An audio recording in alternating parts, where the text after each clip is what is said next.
네, 일단은 먼저 박 목사님께서 나눠주신 그 강의에 대해서 어, 나누도록 할 텐데요. 어, 그 네, 한 가지 제가 드리고 싶은 질문은 아까 그 그림이 인상적이었어요. 예, 좋은 그림이어서 매번 사용하시는 것 같은데요. 할아버지와 소녀딸이 젖는 그것 저희 이해하는 데 많이 도움되는데, 물론 어, 모든 아나로지가 다 좀 끝까지 다 가는 건 아니겠죠. 하지만 그래도 생각하게 되는데요. 그러면서 생각났던 질문이, 보통 하나님의 섭리, 또 어, 하나님의 주권 얘기할 때 우리가 해야 되는 책임 얘기하면서 종종 많은 목사님들이 그렇게 말씀하세요. 그러니까 그 하나님은 하나님의 역할을 하시지만 또 나도 나의 역할을 해야 된다라고 말씀하시기도 하고, 어떤 것들은 내가 열심히 하나님이 하시지만 또 내가 해야 되는 것들이 있다라고 표현들을 하시는데, 그것을 어떻게 생각하시는지요? 그것이 맞는 표현인지, 아니면 오해의 소지가 있는지, 아니면 그걸 정말 그렇게 생각해야 되는 것인지, 실제적으로 하나님의 주권과 나의 책임 이런 걸 생각할 때 도움될 수 있는 방법이 있다면? 뭐 사실 우리 언어적 표현은 아무리 잘해도 한계가 있어요. 음, 예, 우리가 아무리 훌륭하고 아무리 완벽한 어떤 그 표현을 한다고 해도 언어적인 한계가 있습니다. 그게 표현의 한계가 있어요. 근데 우리가 아까 그 그림을 가지고 설명하려고 할 때 우리 이 리폼 트래디션 전통 안에서 오르도 살루티를 설명할 때는, 특히 뭐 성화라든지 이런 부분을 설명할 때는 우리는 50%, 50%의 이게 신인 협동서를 이야기하지 않아요. 그래서 우리가 할 일이 얼마, 하나님 할 일이 얼마 겹치지 않는 그런 부분들이 정해져 있는 것처럼 내 길은 내가 가야 하고 그 길을 하나님이 어떤 다른 방식으로 이것이 아니라 내가 가는 길마저도 100% 하나님의 주권적 다스림 안에 있는 것이죠. 그래서 제일 쉬운 방법은 100% 하나님의 일이며 100% 우리의 일이라는 거죠. 예. 제가 설명할 수 있는 최선의 표현은 100% 하나님의 일, 100% 우리의 일. 그러나 이것을 만일에 50% 이러면 신인 협력설이나 알미니안주의가 되는 거예요. 하나님께서는 우리가 구원을 얻을 수 있는 길을, 이 선행적 은총이라고 하죠. 선행적 은혜 준비해 두시고 그 길에 올라타는 건 우리의 몫이 되는 거죠. 하나님이 그건 도와주시지 않아요.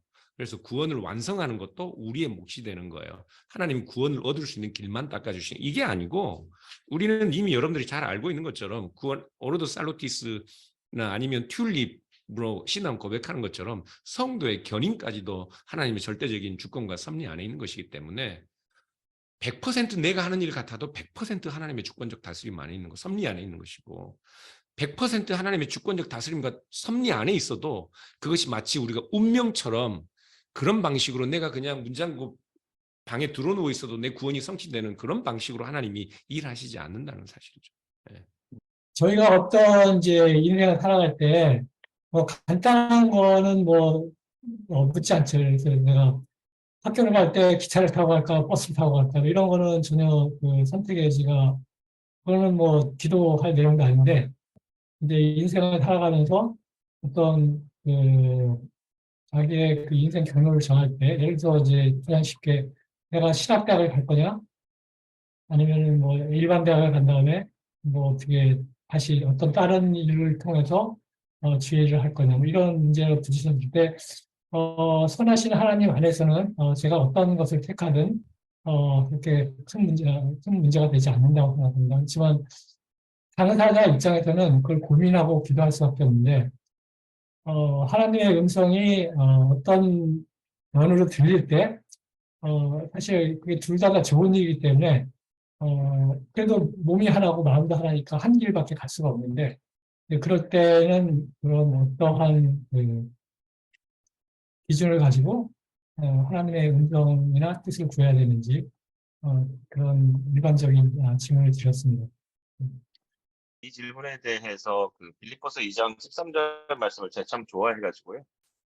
빌립보서 2장 13절 말씀에 이렇게 말하죠. 너희 안에 행하시는 일은 하나님이시니 자기의 기쁘신 뜻을 위하여 너희에게 소원을 두고 행하게 하시나니. 이 말씀을 저는 참 좋아합니다. 뭐 어떤 것을 행할까 하는 그 가능성이나 아니면 선택에 있어서 저는 하나님께서 우리에게 주신 그 가능성, 그 선택 가능한 폭에 있어서는 상당히 많이 열려 있고 사실 무한하다고 생각해요. 그리고 또 우리가 섭리를 믿을 때에 어떤 것을 선택할지라도 그것이 복음의 진리에 합당하고 하나님의 선하신 그 뜻에 합당하다면 무엇을 선택하든지 그것을 통해서 하나님 일하신다고 생각해요. 아까 우리 박 목사님 말씀하셨던 사라가 하가를 아브라함에게 주는 것이 가장 합리적이고 가장 옳다고 선택했던 그 선택은 어쩌면 그것은 실수였을 수 있지만 잘못이었을 수 있지만 그 길을 통해서 창세기 16장에 나타나는 그 이스마엘의 역사가 나타나는 하나님의 거대한 섭리가 이미 나타나고 있는. 그러니까 우리가 신뢰해야 할 것은 하나님이 이미 내 삶 속에 그리고 내가 연결되어 있는 다른 모든 통전적인 공동체의 삶에 이미 일하고 계신다라는 그 확신이 필요하다는 그 믿음이 필요하다는 생각이 들고요. 저는 그 기쁘신 뜻을 위하여 너희 안에 소원을 두고 행하게 하시다. 이 소원이라는 것 역시 기쁨이거든요. 내가 뭔가 이루고자 하는 기쁨. 그러니까 저는 여기서 이제 일종의 영적인 칼리브레이션이 필요하다고 생각해요. 신앙의 칼리브레이션이. 하나님의 기쁘신 뜻이 무엇일까라고 그것을 찾아가기 원하는 강렬한 마음이 내 안에 있어서 그것을 하나하나 말씀을 숙고하고 조언을 듣고 신앙의 하나님의 말씀의 뜻을 상당히 갈급해하고 그런 과정 속에서 하나하나 찾아가는 그 시간의 투자와 노력의 투자 속에서 하나님의 뜻을 발견해가는 그 과정. 물론 답은 어떤 답이 주어질지는 알 수 없지만 그 과정 속에서 하나님의 기쁨이 내 기쁨과 동시에 칼리브레이트 되는 0점이 맞추어지는 그 방식이 있다고 생각합니다. 다만 이렇게 노력하는 과정 속에서 우리가 이제 흔히 얘기하는 뭐 밤에 어떤 꿈을 꾼다든지 누군가에 가서 기도를 받는다든지 갑자기 막 무슨 뭐 예언 기도를 받는다든지 뭐 그게 완전히 불가능한 일이라고 말하고 싶지는 않지만 그것은 어쩌면 하나님께서 우리에게 허용하지 않은 지름길을 가는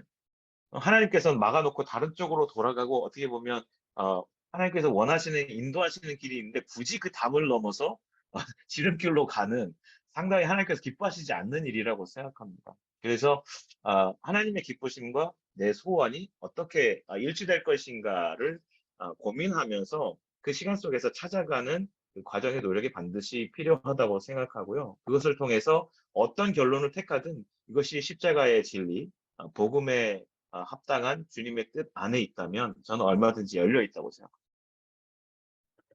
네, 감사합니다. 어떻게 보면 하나님의 주권과 섭리를 얘기할 때 빠지지 않고 생각할 수 있는 그 하나님의 뜻을 어떻게 알 수 있나요라는 질문과도 연결되어서 말씀 많이 나누게 된 것 같아서 감사하고요.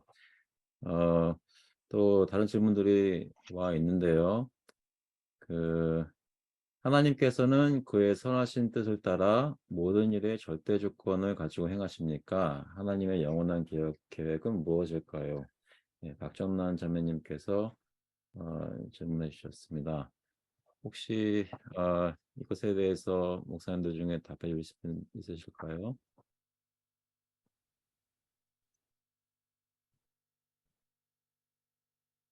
하나님께서는 그의 선하신 뜻을 따라 모든 일에 절대 주권을 가지고 행하십니까? 하나님의 영원한 계획은 무엇일까요?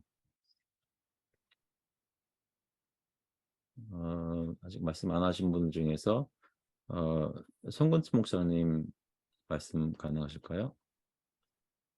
네, 가능은 하지요. 네, 답을 할 수 있을지는. 예. 좋은 질문인 것 같아요. 그리고 상당히 어려운 질문일 것 같은데요. 일단 좀 요거부터 한번 대답을 해볼까요? 하나님의 영원한 계획은 무엇일까요? 라는 질문에 답을 한다면 지금 저는 요한계시록이 좀 생각이 나네요. 요한계시록이 결국 하나님이 인간을 향한 영원한 뜻이 어떤 식으로 성취되고 완성되고 있는 모습을 저희들이 요한계시록을 보고 있다면 그 요한계시록을 통해서 하나님이 성도들을 향한 영원한 계획을 보고 있지 않나 생각을 합니다.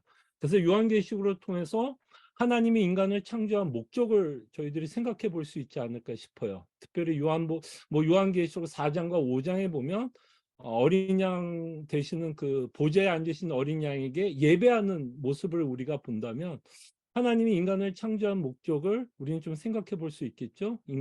하나님을 예배하기 위해서 인간을 창조했고 창세기 3장을 통해서 그 예배의 대상이 파괴되고 인간이 섬기지 말아야 우상을 섬기고 있는 모습을 보게 되고 그 일을 예수 그리스도로 말미암아 회복하고 있고 그 회복의 마지막 성취는 결국 천국에 가는 것이라면 하나님의 영원한 계획이라면 저는 좀 그냥 드는 생각은 예수 그리스도로 말미암아 하나님의 백성들과 함께 영원히 하나님의 나라에서 예배하는 삶, 이것이 하나님이 갖고 있는 어떤 성도를 향한 영원한 계획이 아닐까 생각을 합니다. 근데 보통 이 질문을 한 분의 누군지는 잘 모르겠고요.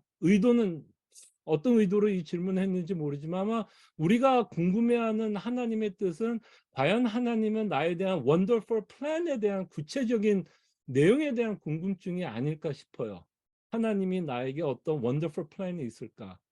그럴 때 굉장히 내 중심적으로 생각하는 질문을 좀 하게 되는데 그럴 때도 끊임없이 우리의 질문은 하나님이 정말 어떤 계획을 궁극적으로 갖고 있는가를 저희들이 좀 생각해 보는 것이 좋지 않을까 생각을 하고 하나님의 궁극적인 작정이 이루어지는 것이 사실은 우리가 이 땅에서 어떤 일이 되는 것보다 성도로서 가장 기쁘고 만족되는 일이다라고 저희들이 좀 생각해 볼 수 있을 것 같아요.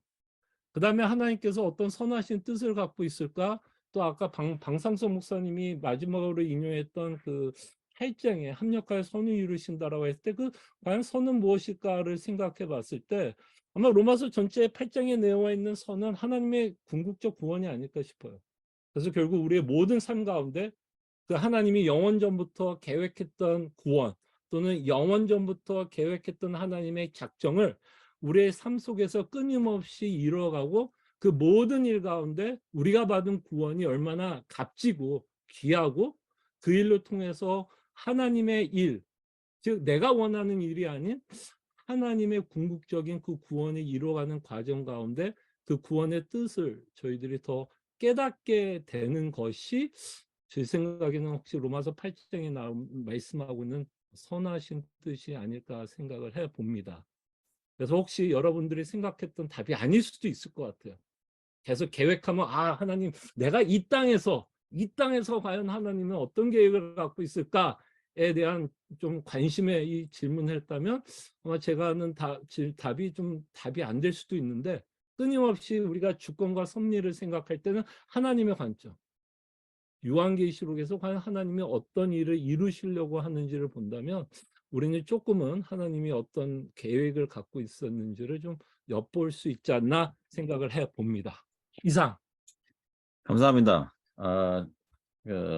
이 하나님의 주권, 섭리 얘기하면서 좀 저에게 방향성을 제시해 주시는 귀한 말씀이었던 것 같아요. 그래서 하나님은 그냥 아무런 목적 없이 한방 없이 이런 일들을 다 우리가 모르게 행하시는 것이 아니라 결국 하나님께 영광을 돌리는 일을 이루시는데 그 픽처를 제가 다 이해할 수는 없지만 어렴풋이라도 보여주시는 것을 성경에서 발견한다면 요한계시록에 나와 있는 하나님과 영원토록 같이 사는 그런 모습 생각하게 되었습니다. 그 외에도 질문들이 좀 있었는데요. 하나님의 주권과 섭리를 우리가 알 수 없다는 것에 대하여 좀 더 구체적으로 말씀해 주세요.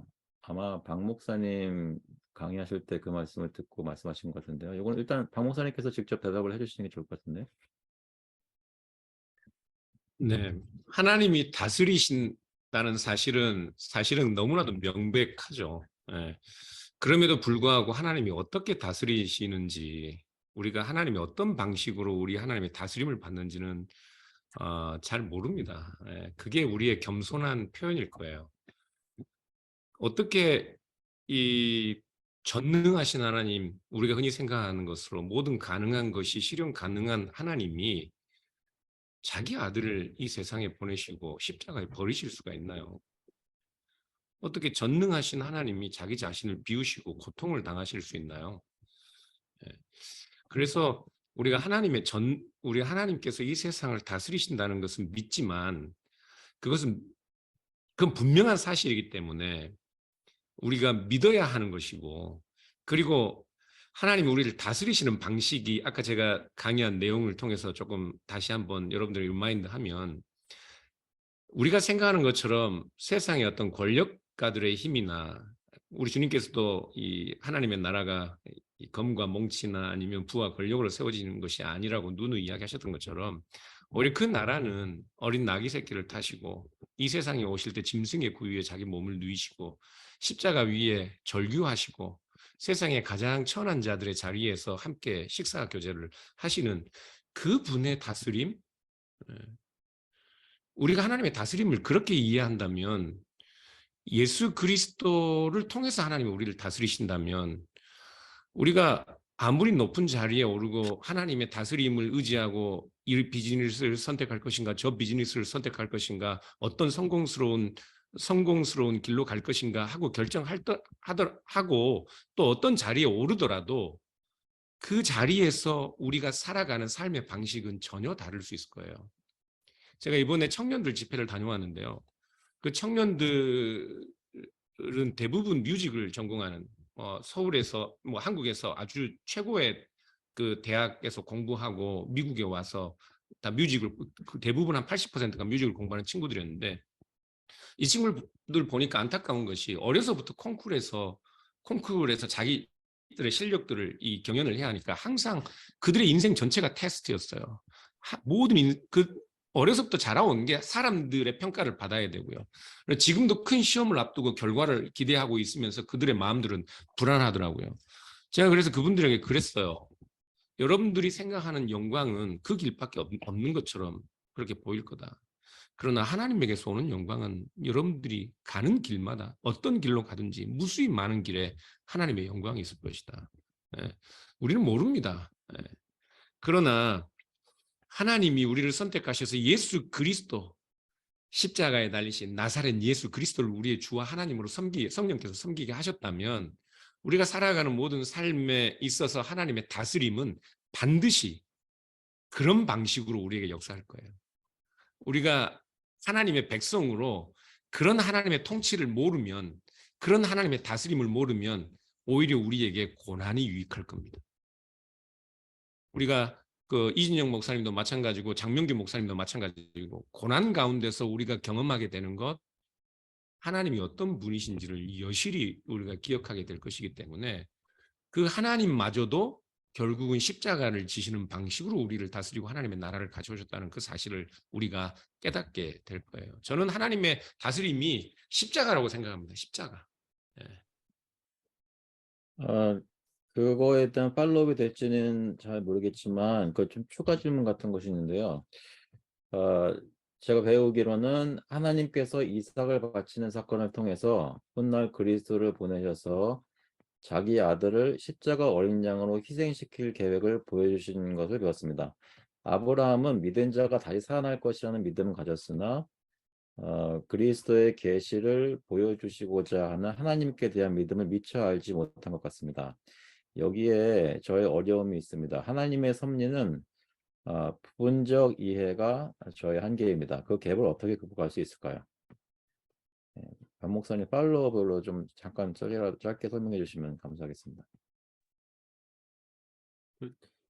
죄송하지만 한 번만 질문을 한 번만 더 얘기해 줄 수 있으세요? 한번 좀 길어서. 네, 방선선 목사님께서 좀 잘 코멘트 해주시면 좋겠는데요. 제가 배우기로는 하나님께서 이삭을 바치는 사건을 통해서 훗날 그리스도를 보내셔서 자기 아들을 십자가 어린 양으로 희생시킬 계획을 보여주신 것을 배웠습니다. 아브라함은 믿은 자가 다시 살아날 것이라는 믿음을 가졌으나 방금 홍여선 목사님께서 챗박스에 올려주셨네요. 네, 그리스도의 계시를 보여주시고자 하는 하나님께 대한 믿음을 미처 알지 못하셨는데요. 어려움이 거기 있는데 하나님의 섭리에 대해서 부분적으로 아는 거예요. 그 갭을 어떻게 우리가 극복할 수 있을까요? 라고 질문이 있었습니다.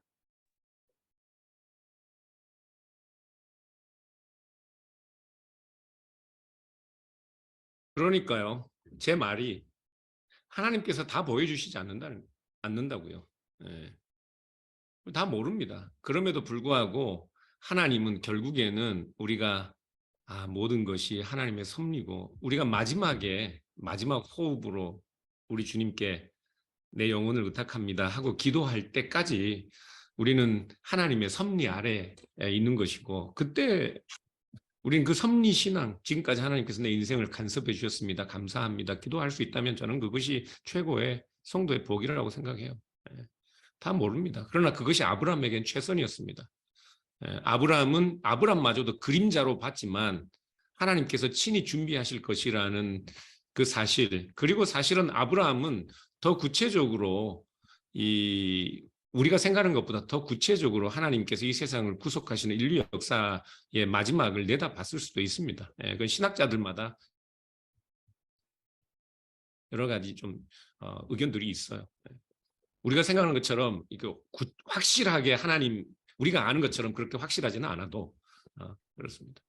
네, 말씀하시는 거 들을 때 갑자기 생각난 게 저희 주례해 주신 목사님이 딴 건 다 몰라도 하나님 뜻에 딴 건 다 몰라도 네가 결혼할 사람이 이 사람이었다라고 확실하게 알 수 있다고 말씀하시더라고요. 그래서 그거에 대한 확신을 가지고 계속 진행했으면 좋겠습니다. 한 가지 질문 좀 추가로 들어왔는데요. 아니, 우리 네. 이진영 목사님께서 하시는 말씀이 있는 것 같은데요. 손 들었어요. 손 들으셨어요, 목사님? 네, 말씀해 주세요. 네, 사실 그 갭이라는 거는 우리가 목사님 마이크가 갑자기 꺼졌습니다. 이진영 목사님.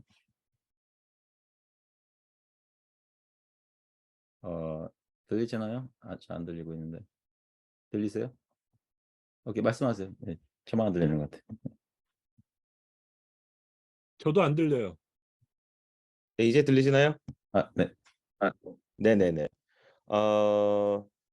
그 갭이라는 거는 일단 극복은 불가능한 것 같아요. 하나님의 암과 우리의 암 사이에서 그것을 극복한다는 것은 불가능한 것 같고요. 그것을 어떻게 하면 우리가 최대한 잘 이해할 수 있을까라는 이제 고민을 아마 말씀하신 것 같고요.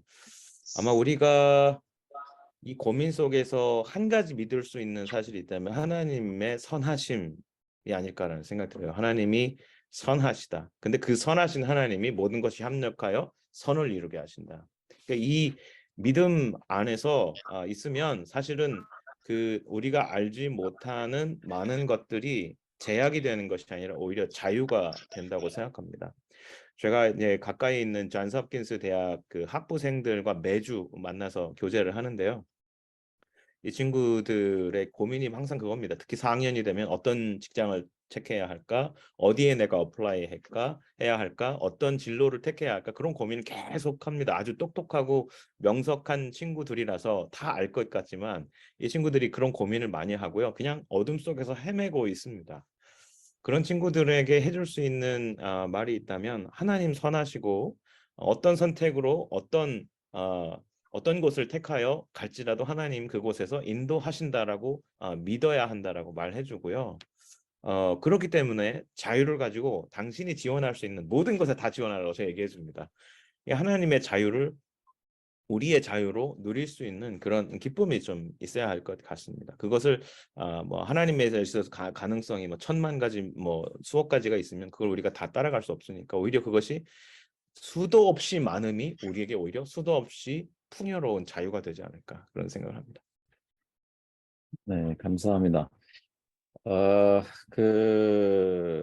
추가 질문, 다른 질문이 조금 다른 토픽이지만 관련된 것인데 아마 채팅방에 다 나왔을 겁니다. 지금의 팬데믹 상황은 세상을 향한 하나님의 계획이신지 아니면 성도를 향한 하나님의 계획이신지요? 혹은 세상 때문인지 혹은 성도 때문인지요? 이거 잘하면 문제 생길 수 있는 답변 우리 박래영 목사님께서 해주시면 감사하겠습니다. 박래영 목사님 컴퓨터 이제 되나요? 예, 안 지금 되는 것 같은데요. 안 되는 것처럼 하고 계시는데 야, 연기 장명근 잘하시는데요, 목사님 그러면? 말씀하시면 될 것 같은데. 박래영 목사님 들리세요? 예. 네. 아, 좀- 안 되는 것으로 해드리겠습니다. 그러면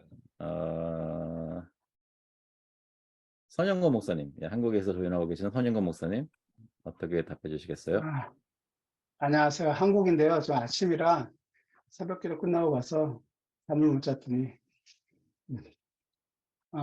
질문하신 내용을 제가 봤는데요.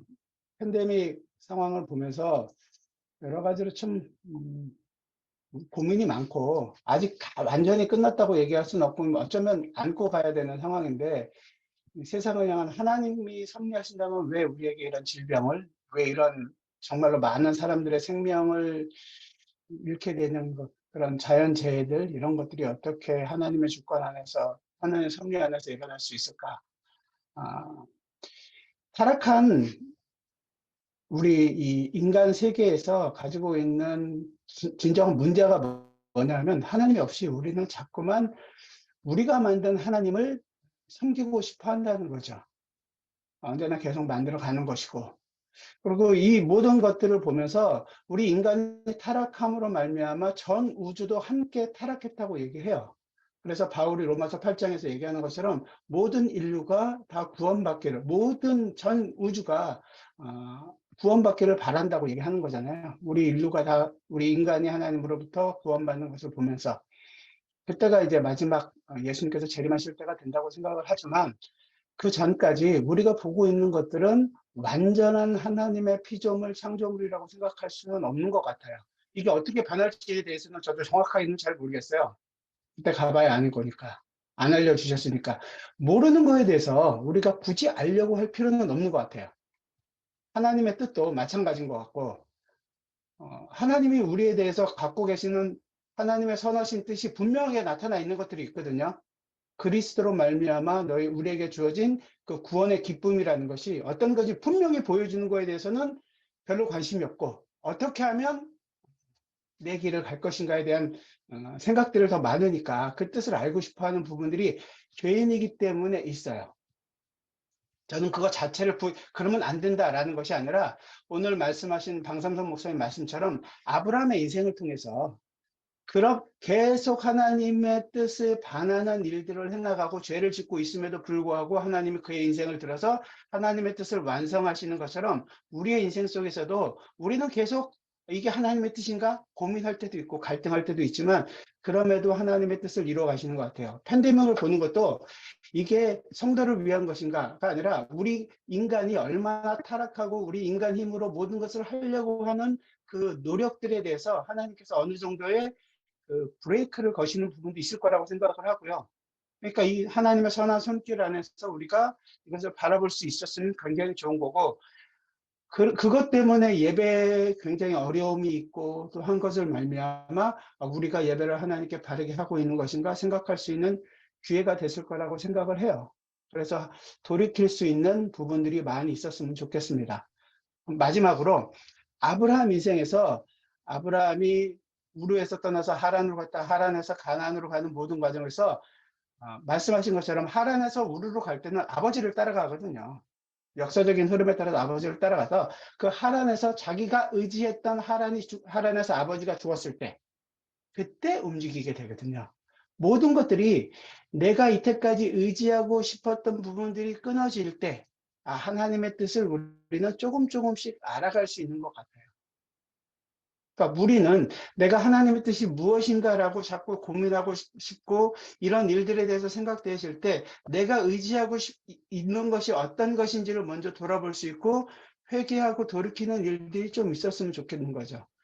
그렇게 되면 하나님께서 선명한 뜻을 보여줄 것이라는 장담은 못합니다. 하지만 내 인생에서 내가 생각하고 있었던 것들을 꺾어가시는 하나님의 손길 앞에 점점 더 순종하는 삶을 살아갈 것이라고 믿게 되는 거죠.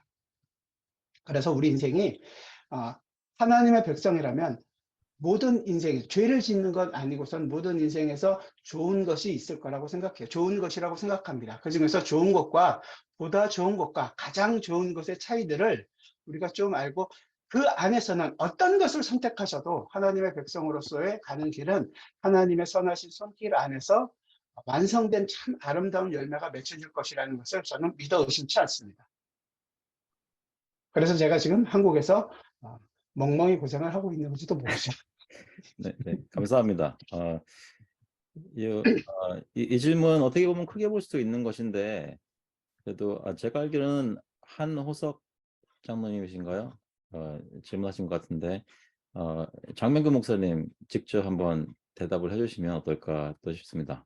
추가로 답을 해주시면 어떨까요?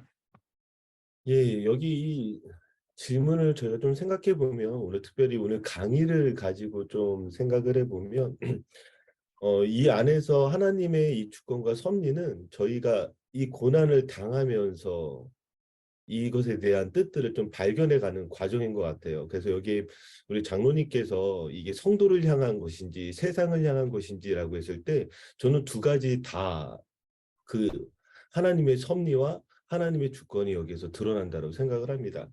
저희가 먼저 좀 생각해 볼 게 이런 고난들이 우리 가운데 왜 생기는가라고 이렇게 했을 때 저희가 죄로 타락하게 되어지면서 이 세상은 다 고난의 연속이거든요. 그래서 성경은 끊임없이 우리에게 고난이 일어날 것에 대해서 이야기하고 있고 그 고난 가운데서 우리가 어떻게 믿음으로 살아야 되는지를 이야기하고 있는 것이죠. 또 다른 고난은 무엇이냐면 개인의 욕심에 혹은 개인의 죄로 인한 고난일 것입니다. 그리고 또 다른 고난은 우리가 믿음으로 살면서 이 세상이 타락되어지기 때문에 믿음으로 생겨지는 고난들이 있을 거예요. 그런데 이런 고난들 가운데에서 하나님이 이 고난들을 허락하실 때는 분명히 이 안에서 하나님의 뜻을 드러나게 하는데 그 하나님의 뜻을 드러나게 하는 것은 우리들의 죄와 우리들의 연약함이거든요. 그러니까 이 팬데믹이라는 것을 통해서 우리가 보게 되는 것은 세상을 향해서는 우리 세상이 얼마나 잘못되게 살아가고 있는지를 여실히 드러난 것이죠. 사람들의 죄. 그리고 더 나아가서 저희 성도들을 향해서도 우리가 이 팬데믹 때 어떤 신앙인지를 또 여실히 드러나게 하신 것이죠. 즉 이 고난이라는 것은 결국은 이 세상을 향해서도 또 저희를 향해서도 저희가 얼마나 연약한지를 보게 하는 것이고 우리가 연약하기 때문에 다시금 하나님의 이 섭리를 찾게 되는 것이고 또 하나님의 주권 가운데 다시 들어간다고 생각을 합니다. 그래서 우리 장로님께 이렇게 좀 답을 드렸으면 좋겠습니다. 예, 좋은 말씀 감사합니다. 잘 답변이 되었으면 좋겠는데요. 이 시점에서 저희가 그동안 목사님들이 따로 소주제들을 가지고 소형 짧은 영상들을 만드셨던 것에 대한 질문들을 보았었는데 한 가지 질문이 들어온 것이 있었어요. 그 기도에 대해서 박래영 목사님께서 말씀해 주셨는데 그것에 대해서 질문 들어온 것을 읽어드리겠습니다. 기도에 대해서 말씀하신 박래영 목사님께 감사합니다. 전적으로 동의를 하는데 어떤 성경 구절을 보면 기도해서 하나님의 마음이 바뀌신 것 같은 구절을 우리가 어떻게 이해를 하면 좋을까요? 모세가 하나님께 간청을 해서 하나님의 마음이 바뀐 사건에 대해서 주권과 섭리에 관해서 어떻게 이해를 해야 할까요? 특별히 출애굽기 32장 7절부터 14절에서 모세가 기도를 해서 하나님의 진노를 거두고 있는 장면을 14절 봅니다. 이 부분을 어떻게 이해할 수 있을까요? 제가 이것을 챗박스에 올려드리겠습니다. 박래 목사님 들으셨나요? 예, 네. 죄송합니다. 지금 컴퓨터가 잘 안 돼가지고 계속 재부팅하고 그러니까 지금은 또 되네요, 이제. 예, 기도에 대한 질문 주셨는데요. 일단 이게 이 맥락 자체가 출애굽기 32장이 이제 모세가 시내산에서 내려왔을 때 사람들이 이제 황금 송아지를 만들고 우상 숭배하고 있는 장면이고 거기서 하나님께서 진노하셔서 다 진멸하고 새로 나라를 너를 이제 큰 나라가 되게 하리라 모세에게 그렇게 말씀해 주시고 모세가 중보기도 하고 14절에 보면 여호와께서 뜻을 돌이키사 말씀하신 화를 그 백성에게 내리지 아니하니라라고 이제 그렇게 나오는 부분이죠. 여기서 보면 이제 일단 여호와께서 뜻을 돌이키셨다라고 했기 때문에 제가 이제 기도에 대한 강의를 하면서 하나님은 변치 않으시는 분이시다, 불변하시는 분이시다라는 얘기를 했잖아요. 그거와 이제 직접적으로 상충되는 구절이라고 볼 수가 있는데요. 일단 정답부터 말씀을 드리면 이거는 일단 신인 동형 동성론적 표현이라고 볼 수 있습니다. 예, anthropomorphism이죠. 그러니까 뭐 이제 성경에 보시면 이런 표현들이 많이 나오죠. 뭐 하나님의 오른손, 능력의 편팔, 뭐 불꽃 같은 눈동자, 뭐 질투하신 하나님 이런 것들이 이제 나오는데요. 간단히 얘기하면 이게 베이비톡이라고 저는 이제 얘기하고 싶어요. 하나님이 우리 수준에 맞춰서 이제 우리를 이해시켜 주시려는 목적으로 이런 식으로 표현을 해 주셨다라는 거죠. 그러니까 지금 이 출애굽기 32장의 내용도 그런 맥락으로 이해할 수 있다라고 생각이 되는데요. 근데 이제 문제는 이게 정말 신인 동영론적 표현인지 아니면 정말 하나님이 그러신지 그거를 누가 결정하냐 이제 이렇게 생각을 할 수 있는 거죠. 왜냐하면 다른 것에서도 성경에서 말한 거고 여기도 성경에서 여호와께서 뜻을 돌이키사라고 말했는데 왜 이거는 신인 동영론적 표현이고 다른 거는 이제 하나님 불변하시다라는 건 우리가 그렇게 믿고 나아가는 거냐 이렇게 생각을 할 수가 있는데 이제 성경 볼 때 이제 한두 군데가 아니고 이제 전체 성경이 말하는 것을 우리가 기준으로 좀 생각을 해야 되죠. 하나님의 성품이 직접적으로 묘사되고 있는 곳들이 있고 여러 곳에서 그렇게 말하고 있다면 그게 정말 하나님의 성품인 것인데 여기에는 이제 그 전체적인 맥락과 벗어나는 그런 표현이 나온 거기 때문에 우리는 이거는 신인 동영론적 표현이다라고 우리가 볼 수 있다라는 겁니다. 뭐 예를 들어서 뭐 말라기 같은 데 보시면 나 여호와는 변하지 아니하나니라고 이제 정확히 말씀을 하고 있거든요. 그런 식으로 이렇게 많은 곳에서 불변하시는 하나님에 대해서 얘기를 하고 있고 그렇지만 여기서는 좀 특별하게 이렇게 말씀을 하셨다라는 거죠. 근데 이제 문제 제기는 이제 왜 그러면 이런 표현을 하나님께서 하셨겠는가 뭐 이런 거 아닐까요? 그죠? 그것에 대해서 생각을 해보면 교육적이고 교훈적인 그러한 의도가 있다라고 생각이 됩니다. 자, 먼저 생각을 해보면 전체 교리에 맞게 보면 진짜 변치 않는 그 하나님의 뜻은 무엇일까요? 지금 이 출애굽기 32장에서 하나님의 뜻, 변치 않는 하나님의 뜻. 그 마지막 절에 그 32장 14절에 이렇게 나와 있죠. 여호와께서 뜻을 돌이키사 말씀하신 화를 그 백성에게 내리지 아니하시니라. 이게 이제 결국 이루어진 거니까 하나님의 뜻대로 이렇게 된 거잖아요. 그러니까 하나님의 뜻은 어차피 이렇게 될 거였단 말이죠. 이게 하나님의 뜻입니다. 예. 하나님의 결론은 뜻은 화를 백성에게 내리지 아니하는 거죠. 그런데요, 만약에 하나님께서 이런 과정을 통하지 않고 그냥 하나님이 처음부터 진멸하겠다고 화를 내시지도 않았다면 어떻게 됐을까요? 무지한 사람들이 하나님이 화나신 것을 어떻게 알겠습니까? 그죠?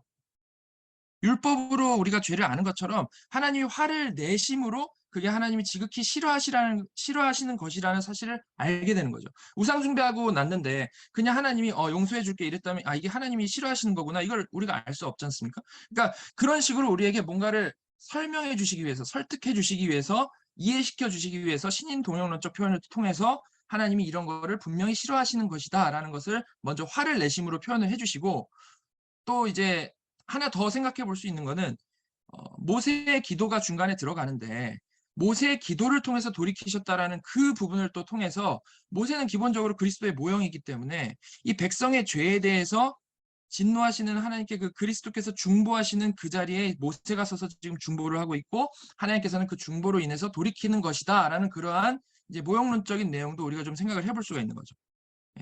결국 뭐 둘 다 하나님께서 이 사건을 사용해서 그 백성에게 메시지를 주시는 거라고 볼 수 있을 것 같습니다. 저는 제가 한마디 해도 되나요? 네, 목사님. 그 하나님의 주권에도 불구하고 우리가 기도할 수 있는가? 저는 하나님의 주권과 기도는 대립관계에 있다고 보지 않습니다. 오히려 하나님의 주권을 믿기 때문에 하나님을 신뢰하고 기도할 수 있다고 봐요. 사실은 이 모세의 기도에서도 우리가 하나님은 뜻을 돌이키시는 분이 아니시지만 우리는 모릅니다. 하나님의 뜻을. 저는 모세의 기도에 포커스를 맞춰야 된다고 봐요. 그러니까 모세의 기도는 하나님의 언약, 하나님의 성품에 호소하고 있는 기도입니다.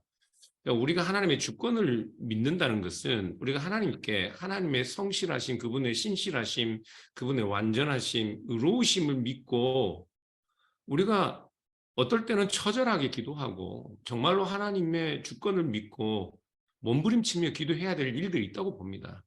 그러나 우리가 하나님이 어떤 분이신지를 분명히 알면 우리의 욕심이나 우리의 탐욕에 넘어지는 기도들은 우리 기도를 살피겠죠. 저는 기도가 신학이라고 생각하는데 우리 기도가 조심스러워야 한다고 생각하고요. 제가 보기에 여기에 모세의 기도는 정말 중보자 예수 그리스도처럼 이스라엘을 중보하는 기도입니다. 그것은 그건 우리가 드려야 되는 기도들이고요. 예, 하나님의 신실하심과 그분의 언약을 의지하고 오히려 그분의 주권을 믿기 때문에 하나님이 변함없이 그 말씀을 따라 행하실 것이기 때문에 우리는 주권, 그 하나님을 의지하고 어떨 때는 정말로 강하게 하나님이 뜻을 돌이킬 수 있을 정도로 하나님의 신뢰를 의지하고 기도해야 된다고 생각해요.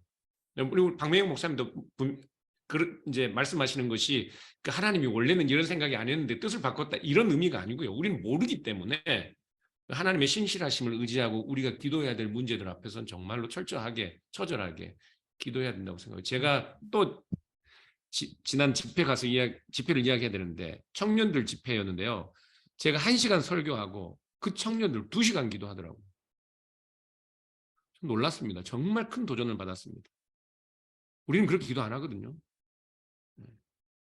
그래서 기도해야 해요. 기도해야 하는데 그 기도의 내용이 모세처럼 기도해야 되는 거예요. 하나님이 어떤 분이신지를 알고 하나님의 주권을 의지하고 그분의 신실하심을 바라보며 기도하는 것, 그건 정말 박수 쳐야 될 일이고 권장해야 될 일이라고 생각합니다. 좀 더 부연 설명을 하자면 15분 강의다 보니까 이런 설명들을 다 하면서 했으면 참 좋았을 텐데 어려운 부분은 그러니까 이제 하나님의 주권과 이제 인간의 자유 의지를 항상 사람들이 대립선상에 놓고 보는데요. 저는 그거 자체가 잘못됐다고 생각을 합니다. 예. 하나님의 주권과 인간의 자유의지는 그게 1대1로 붙을 수 있는 게 아니고 그냥 하나님의 주권은 그냥 100%예요. 이건 당연한 거죠. 하나님이 창조하셨고 하나님이 시공간을 창조하셨으니까 하나님에게 모든 절대 주권이 있는 건 당연한 건데 지금 박 목사님께서 말씀하신 대로 우리는 그걸 모르기 때문에 그 영원하신 하나님의 주권 아래서 우리는 최선을 다해서 시간에서 달리는 거죠. 예. 그러니까 우리가 하나님이 모든 걸 다 주권대로 하신다라는 걸 안다고 해서 우리가 헛되게 사는 게 절대 아니고 그것 때문에 우리는 오히려 안정감을 얻을 수 있는 거죠.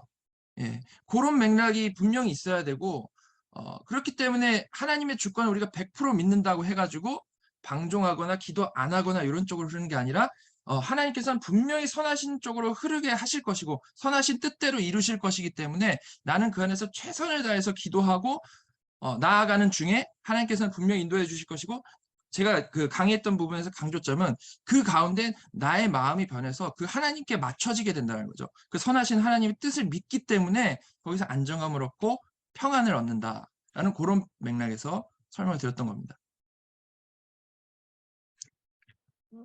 네, 감사합니다. 기도에 대해서 지금 좋은 말씀들 나눠지고 있어서 너무 좋고요. 그리고 그 소 강의 때 여러 주제들을 가지고 지금 말씀을 아마 동영상들 다 보셨을 텐데 몇 개 또 좀 질문을 해보자면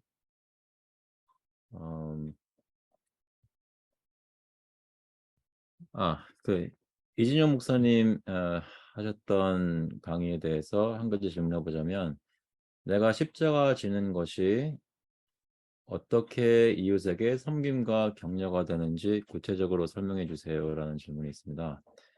예, 목사님께서 그 십자가 고난 이렇게 말씀을 패턴 우리 삶 속에 제 기억으로는 우리를 갈아놓는다 그랬나요? 네, 우리를 갈아 성경에 집어넣어야 된다고 말씀하셨던 것 같은데, 예, 그 실제로 우리가 어떻게 이것들에게 도움될 수 있는 십자가지는 이런 건 뭘까요?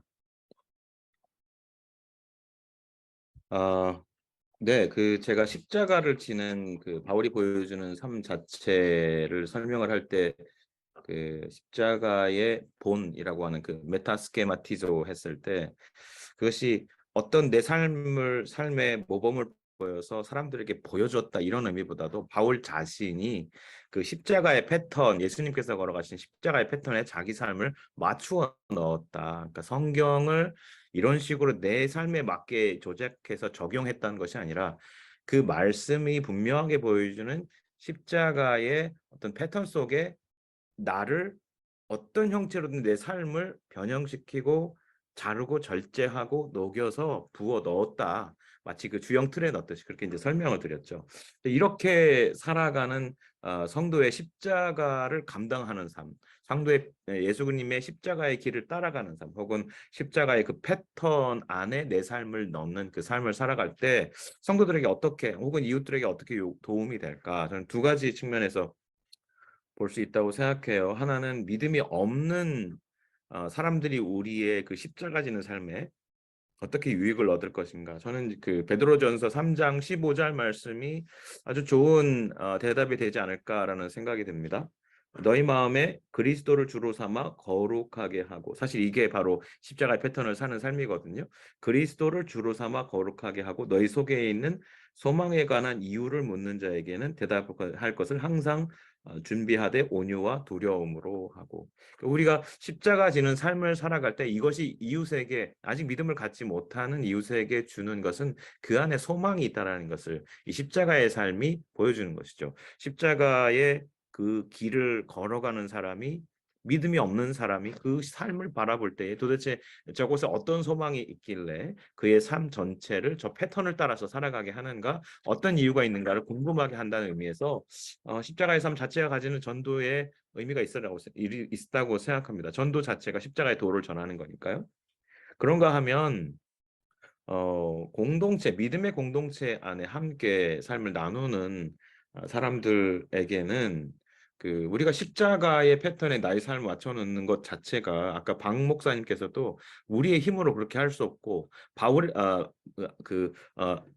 누구죠? 아브라함의 고백 자체도 자기가 한 고백이라기보다 마치 성령께서 그렇게 고백하게, 우리가 가서 우리가 돌아올 것이다, 이것이 하나님의 영에 감동된 고백이었다고 본다면, 우리가 십자가의 패턴 안에 내 삶을 넣는 것은 내 힘으로 아무리 해도 되지 않는 것이기에, 믿음의 공동체 안에서 은혜의 역사, 은혜의 팩토리가 내 안에서 역사하시는 그 임페러티브를 만들어내는, 그러니까 내가 그렇게 살아가도록 그런 예수님의 삶이 있었다, 여기서 끝나는 것이 아니라 이걸 믿고 받아들이고 그 십자가의 길을 바라볼 때에 내 안에 거룩한 공장이 발동되는, 그래서 그 명령의 삶이 실제의 삶으로 사라지게 하시는 은혜의 능력이 첫 번째라고 생각하고요. 그 은혜의 능력으로 말미암아 살아갈 때에 예수 그리스도의 몸된, 같은 몸된 그 몸 안에 있는 형제 자매들은 마치 베드로가 예수의 십자가의 삶을 성도들에게 나와 함께라는, 같이 십자가의 패턴을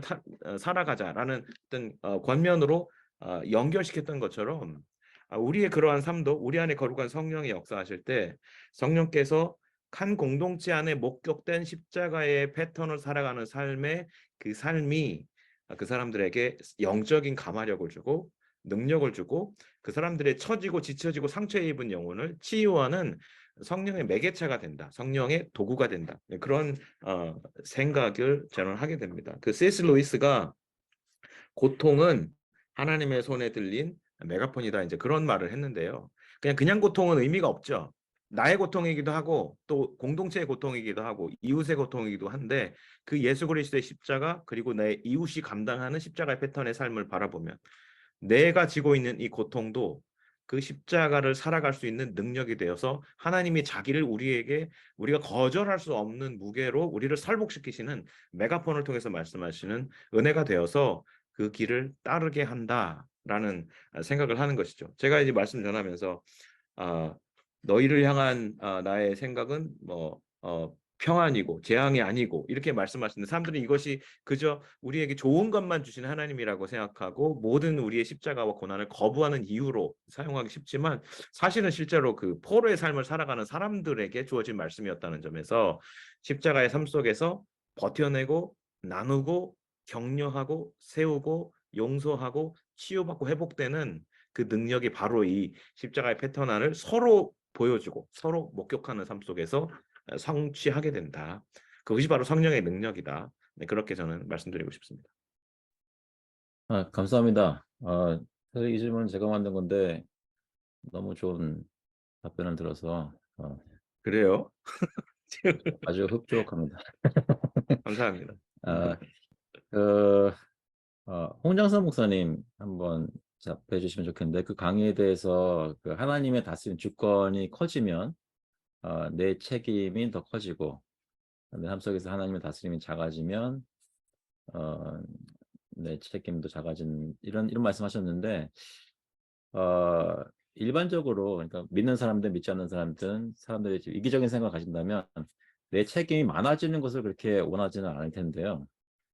근데 성도로서 하나님의 주권이 더 커져서 내 책임도 커지는 이런 것을 원할 수 있는 동기가 있다면 어떤 식으로 생각을 하면 우리가 하나님의 주권이 이 삶 속에 더 커지기를 정말로 바라고 나도 더 섬기기를 바라고 이런 식으로 다이내믹을 설계할 수 있을까요? 아, 그, 제가 이제 제 강의에서 전제 조건을 뒀었던 것이 뭐냐면, 그리스도인은 다르다라는 거예요. 지금 사실은 지금 우리 목사님들이 계속 지적했던 부분인 것 같아요. 성도들은 하나님의 다스림을 인정하는 사람이라는 거죠. 그러니까 결국은 하나님과의 관계성이 깊어질수록, 그러니까 하나님의 관계성을 열망할수록, 이제 우리가 세상적으로 생각했을 때 다스림 안에 있다. 그러니까 이제 바울의 표현으로 얘기하면 종노릇한다라는 표현을 쓰잖아요. 그러면 그 종노릇한다라는 게 되게 부정적인 그러한 느낌이 오잖아요. 그렇지만 성경에서 우리에게 계속 얘기하고 있던 것이 뭐냐면 누구의 다스림 아래에 있을 것인가.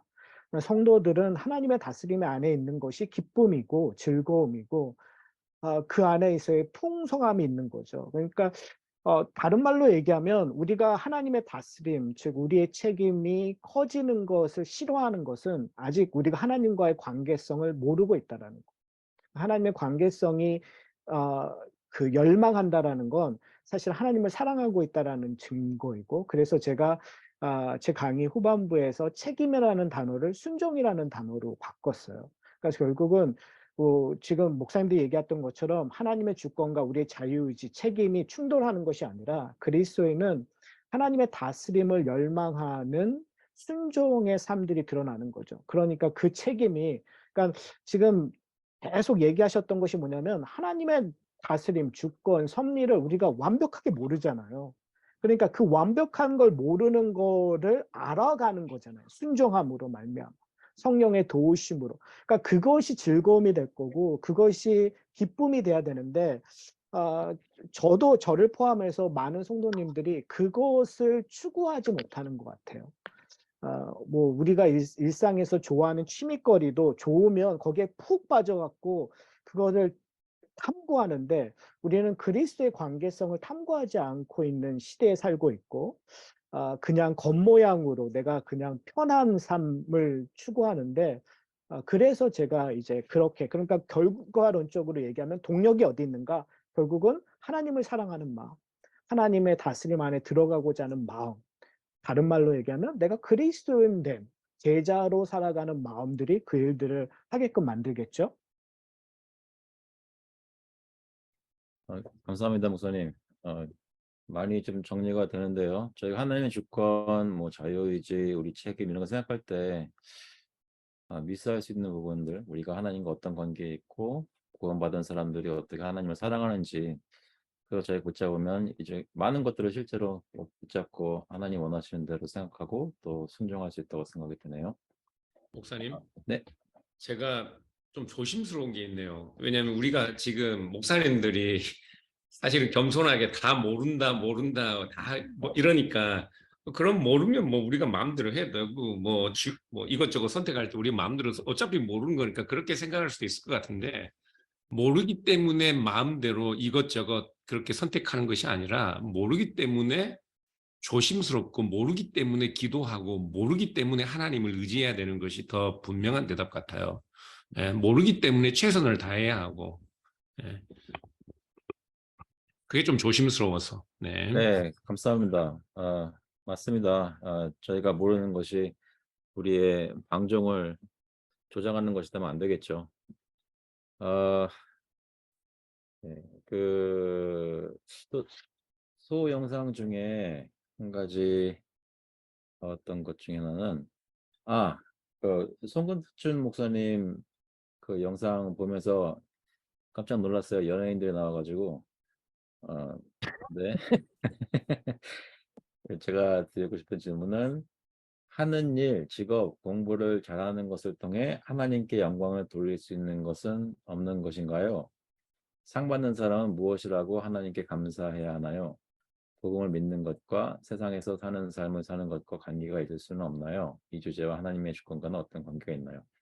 예, 제가 질문 여러 가지로 만들면서 생각해 봤던 건데요. 어떻게 생각하시는지요?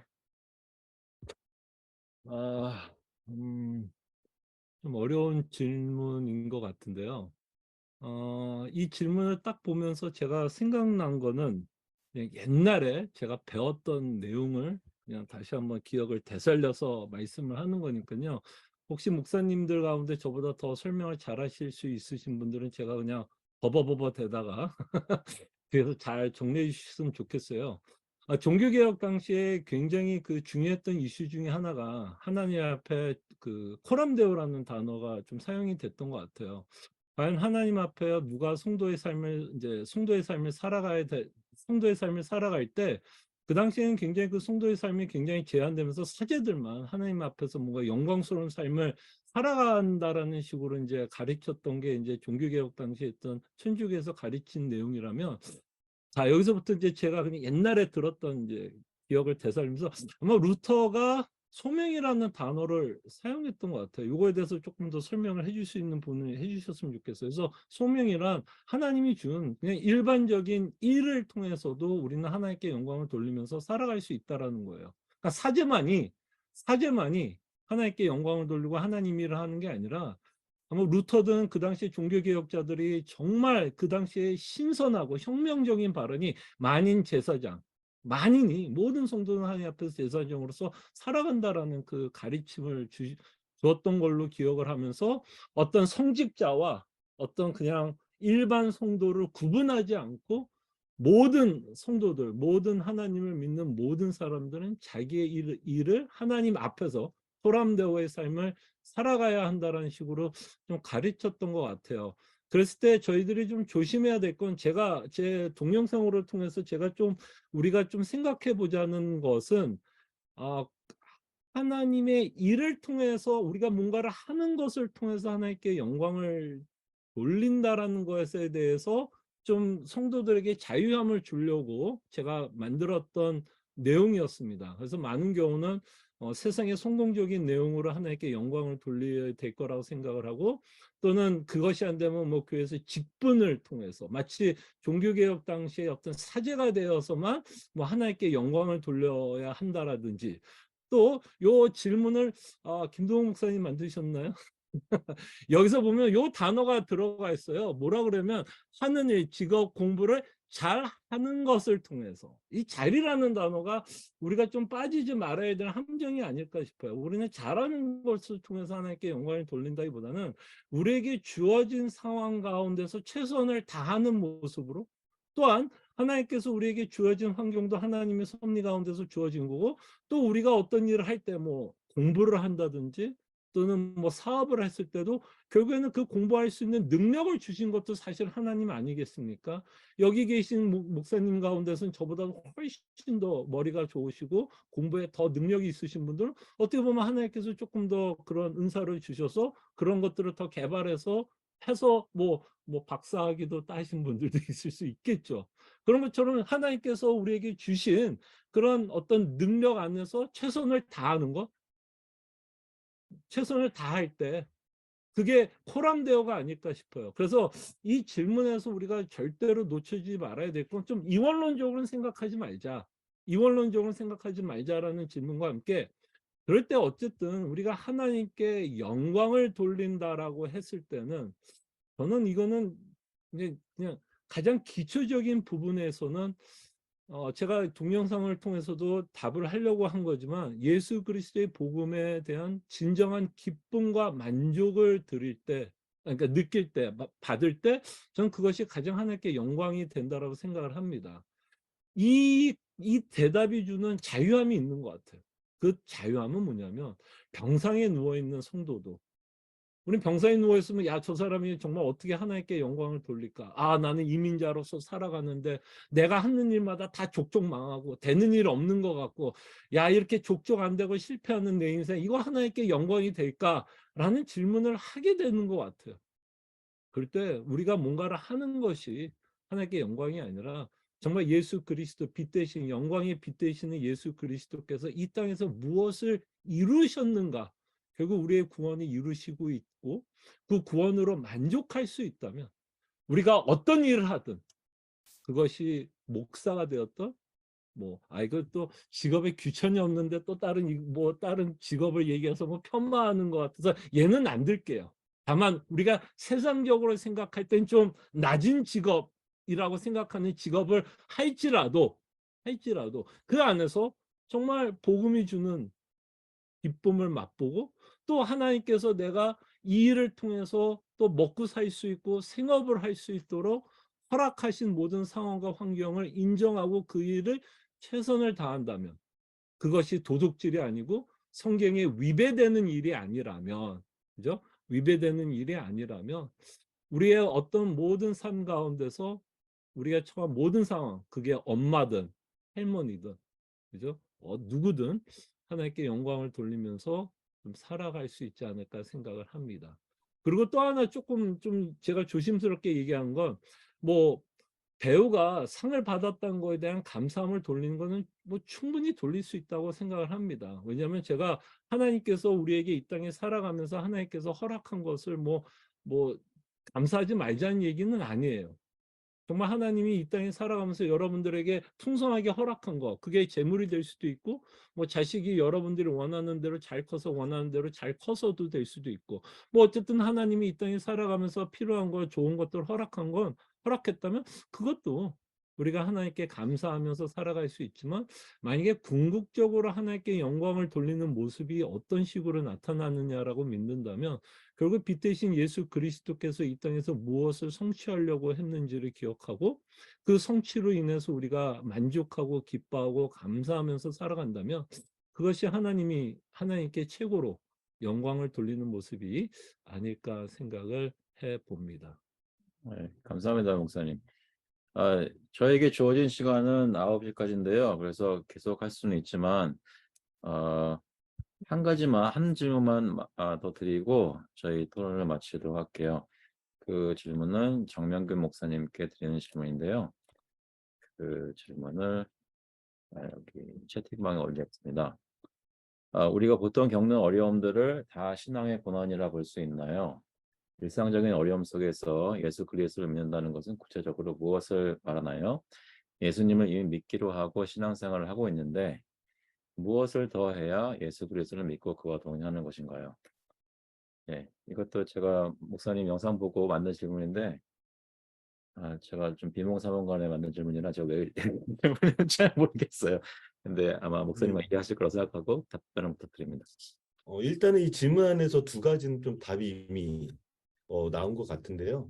첫 번째는 우리가 보통 겪는 어려움을 다 신앙의 고난이라 볼 수 있나, 이거 아까 제가 말씀을 드렸고요. 그렇게 볼 수는 없는 것 같고요. 그리고 또 예수 그리스도를 믿고 그와 동행하는 것도 이미 좀 앞서 이진영 목사님이나 우리 홍장선 목사님 통해서 좀 의견들이 나왔기 때문에 일상적인 어려움 속에서 예수 그리스도를 믿는다는 것은 구체적으로 무엇을 말하나요? 이 부분을 좀 제 강의 중심으로 좀 이야기를 드리자면, 저희가 고난 가운데 하나님 우리에게 주시는 것이 무엇일까요? 말씀이죠. 사실은 말씀에서 우리가 하나님의 뜻, 하나님의 섭리를 발견하게 되는 것인데요. 다시 한번 좀 이 말씀을 생각해 보면 말씀이라는 것이 무엇이냐라고 했을 때 하나님께서 하나님 나라를 세우시는 것, 그 하나님 나라를 세우실 때에 그 하나님 나라의 백성을 세우시는 것, 이것이 무엇으로 약속이 되어지느냐? 바로 언약이라는 것을 통해서 우리에게 주어지는 것이죠. 그럼 이 언약이 누구를 통해서 이루어지죠? 바로 예수 그리스도죠. 하나님이 신실하게 예수 그리스도를 통해서 하나님 나라의 백성들을 세우시고 하나님 나라를 만들어 가신다는 것을 말씀을 통해서 저희들에게 보여주는 것입니다. 그런데 이 말씀 가운데 보면 그 안에 많은 고난들 가운데서도 하나님은 신실하게 예수 그리스도라는 그 언약을 이루어 가시는 것이죠. 즉 우리 가운데 일상적인 어려움 가운데 우리가 말씀을 통해서 다시금 언약을 보면서 예수 그리스도를 바라본다라는 것은 하나님은 신실하게 우리 가운데에 그 하나님의 뜻을 이루실 것이다. 그것을 우리에게 예수 그리스도를 통해서 보여주신 것이죠. 우리가 예수 그리스도를 믿기 때문에 바로 이 언약을 믿게 되는 것이고 또 이 언약을 믿기 때문에 이 언약을 이루실 하나님의 신실하심을 믿게 되는 것이죠. 그러니까 예수 그리스도를 구체적으로 믿는다는 것은 다시 한번 좀 우리가 생각해 보면 언약 가운데 이루어 주신 예수 그리스도를 바라보는 것이고 이것 때문에 내 인생 가운데서도 지금 당장이 아니더라도 하나님은 이 고난 가운데서 하나님의 뜻을 나타내실 것이고 그리고 베드로 전후서에서도 나와 있듯이 이 세상이 아니더라도 다음 세상에서 이 뜻을 이루실 것이라는 것을 고백하게 되는 것이죠. 그래서 일상적인 어려움 가운데서 결국 보게 되는 것은 언약과 예수 그리스도 바로 이것을 믿는 것이라 저는 생각을 합니다. 예, 감사합니다. 기억났어요. 왜 이 질문을 드렸는지. 이제 저 오늘 설교하면서 어떤 그 사람 이름은 세뮤얼 러더포드예요. 러더포드인데 그분이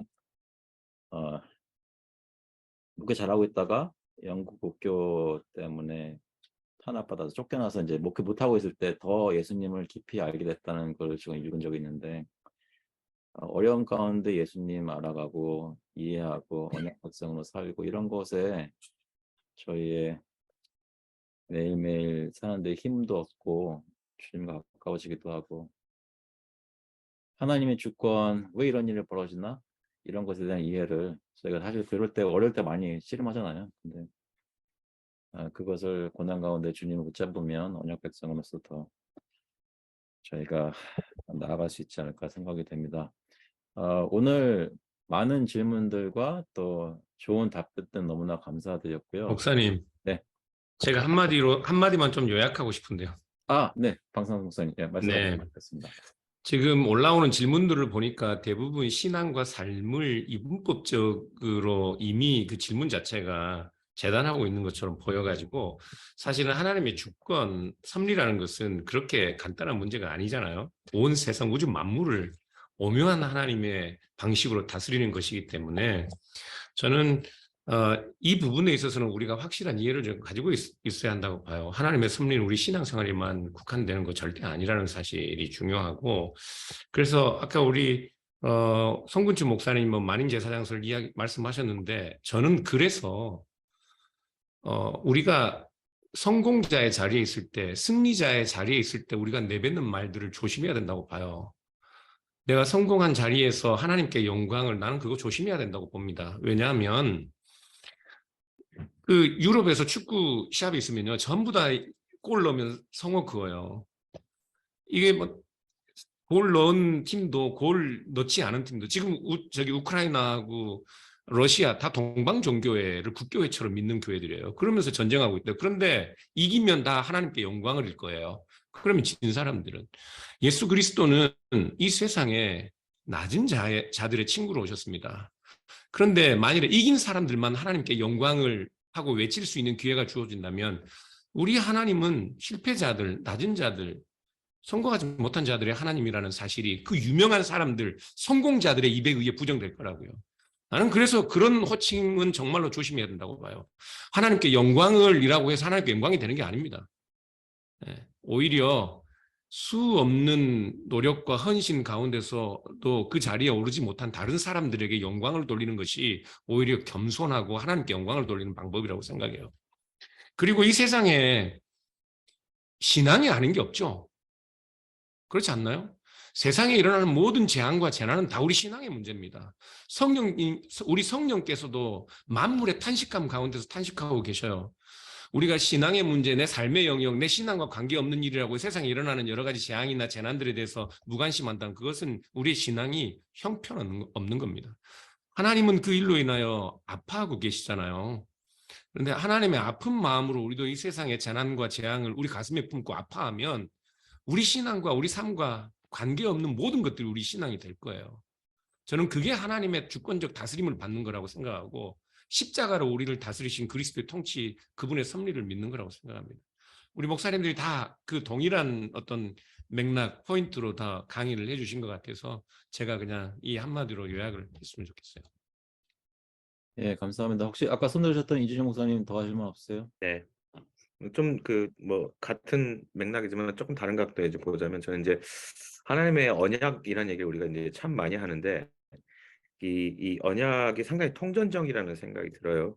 하나님의 언약을 생각해 우리가 하나님과의 언약도 있지만 우리를 보내신 이 세상 속에서 일반 은총 안에서 세상과 맺은 언약도 있고 사회적인 약속도 있는데 그 약속에 기본적으로 항상 그 관통하는 것이 하나님의 인류를 향한 우리를 향한 특히 믿는 자들을 향한 정의와 사랑과 그 신실함에 대한 요구이거든요. 이것들을 지켜나가는 삶에 있어서 사실은 이것이 뭐 일반 은총이든 특별한 구원을 위한 그리스도인들의 은총이든 간에 우리는 결과적으로 은혜가 주시는 능력을 받아야 살 수 있고 또 거꾸로 또 어떤 측면에서는 은혜를 계속해서 의존해서 이제 살아가야 되는 거죠. 그래서 그 우리가 세상에서 받는 어떤 상을 받았을 때 어떤 관점에서는 또 우리 항상 조심하고 겸손해야 하면서 동시에 하나님께서 우리에게 요구하시는 그 신실하고 성실을 요구하시는 그 안에 있음으로 인정받았다라는 것에 있어서는 내가 하나님 앞에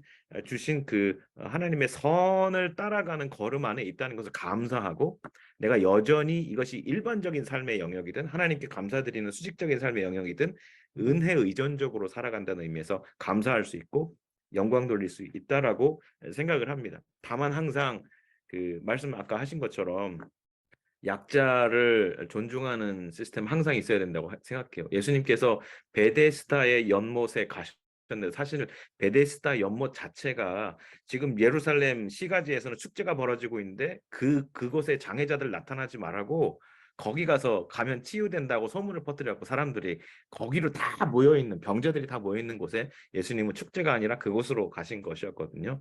그러니까 그 실패자들에 대한 예수님의 마음도 우리가 함께 이해하면서 감사하고 격려하는 의미에서 영광 돌릴 수 있고 또 어떤 의미에서 감사할 수도 있다고. 근데 그런 생각하게 됩니다. 감사합니다. 네, 어떻게 보면 아까 성근지 목사님께서 영상을 통해서 올려주신 그것이 하나의 좀 도화선 같이 좀 결론을 짓게 되네요. 너무나 감사를 드립니다. 아마 다 보셨을 텐데 그 폴 올라온 거 있죠? 그거 혹시 보이시나요? 그래서 오늘 집회에 대해서 설문조사가 좀 올라와 있는데 가능하시면 거기 말씀을 해주시면 감사를 드리겠습니다. 네, 그러면 오늘 그 집회에 대한 마무리 기도는 우리 빛의 교회 장명기 목사님께서 해주시고 마치도록 하겠습니다. 사랑의 하나님, 너무나도 귀한 시간을 우리 가운데 허락하여 주시니 감사합니다. 이 시간을 통하여 하나님과 하나님의 주권과 섭리에 대해서 우리가 조금이나마 더 이해해보고 또 우리 삶 가운데 그 안에서 살아가려고 합니다. 하나님, 그러려면 저에게 더욱더 예수 그리스도라는 놀라운 은혜를 부어주시고 예수 그리스도를 통해서 다시금 우리의 삶과 이 세상을 바라보게 하여 주시옵소서. 하나님의 섭리가 무엇인지 하나님이 이 땅 가운데 원하시는 것이 무엇인지 끊임없이 알아가게 하여 주시고 이 땅 가운데서 하나님과 함께 하나님 나라를 세워가는 그 놀라운 은혜를 우리 가운데 부어 주시옵소서. 하나님 특별히 여기에 모여있는 교회들을 하나님께서 기억하여 주시고 교회들마다 더욱더 말씀을 사모하는 일이 일어나게 하여 주시고 이 말씀을 통하여 다시금 예수 그리스도를 더 깊게 알 수 있는 은혜들을 하나님 부어 주시옵소서. 그래서 우리가 함께 하나님 안에서 하나님께서 기뻐하시는 교회들로 세워질 수 있도록 주여 은혜를 내려 주시옵소서. 우리 수고하여 준 우리 목사님들을 기억하여 주시고 또 늦은 밤까지 함께해 준 우리 성도님들을 하나님 기억하여 주시옵소서. 귀한 시간 주심에 감사드리오며 예수 그리스도의 이름으로 기도드리옵나이다. 아멘. 아멘. 아멘. 모두들 감사합니다.